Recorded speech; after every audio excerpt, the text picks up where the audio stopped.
več ali manj isto ogrevanje delam že 10 let. Vzame mi približno 5 minut in ogreje vse ključne mišice in sklepe.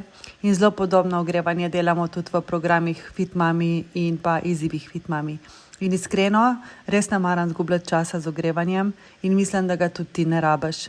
Ker čist preveč ljudi gleda na ogrevanje napačno, kakor na nekaj, kar ti vzame ful časa in pol enostavno se ne lotiš treninga, ker misliš, da nimam 15-20 minut časa se ogrevati. In to je čist nepotrebno.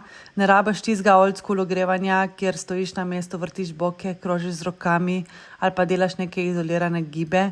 Veliko bolj smiselno je, da izbereš nekaj pametnih, več sklepnih vaj, ki ogrejejo več mišičnih skupin hkrati. Naprimer, počep z dvigom rok, neki spadni koraki naprej, aktivacija zadnjice hamstringom in tako naprej. In s takimi vajami istočasno ogreješ noge, zadnjico, trup, ramena in stabilizatorje in to je vse, kar rabiš. In kar je najbolj pomembno, telo pripraviš točno na tisto gibanje, ki ga boš pol delala na treningu. Tako porabiš manj časa, ogrevanje pa je veliko bolj učinkovito. Pa še ena stvar, ki jo ljudje pogosto zamenjujejo, ogrevanje ni isto kot ločen mobility trening. Če hočeš delati mobilnost, raztezanje ali pa izboljševati gibljivost, si lahko za to vzameš več časa in delaš drug dan. In to je super in ima svoj namen. Ampak to je ločena stvar.